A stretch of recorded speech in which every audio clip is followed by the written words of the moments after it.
E kom përshtypjen se si vlen merreni që në një vjet me BDI? A është e vërtet? Natyrisht venar që duhet edhe të merrem me BDI. Na e shohim bazat ditore, pasojat e keqqeverisjes së BDI-s, e korrupsionit të BDI-s, e kompromiseve të dëmshme që i ka bërë BDI-ja në korrikë shqiptarëve. Sot, tema aktuale është vendimi i gjykatës kushtetuese që konfirmoi atë që e kemi thënë atëherë si opozitë, edhe unë madje kam qenë ndër më të zëshmit në atë kohë në lidhje me regjistrimin e popullsisë së vitit 2021.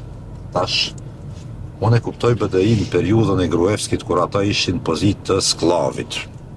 Ishin sklever të Gruevskit edhe të Mjalkovit dhe bëheshin pjesë të legjitimonin arrestimet e shqiptarëve, rrahjet, vrasjet e shqiptarëve, rastet e montume politike, dilshin krah për krah me Mjalkovin për të arrestuar gra shqiptare në mbulesë, plot shqiptar, pa dëshmin më të vogël, i arsjetonin këto gjëra, dhe në atë periudhë nuk kemi prit natyrisht që BDI-ja mund të menaxhon një proces regjistrimi që është i besueshëm, sepse e dim si është demografia në vendin tonë, ose si janë manipulu regjistrimet në të kaluarat.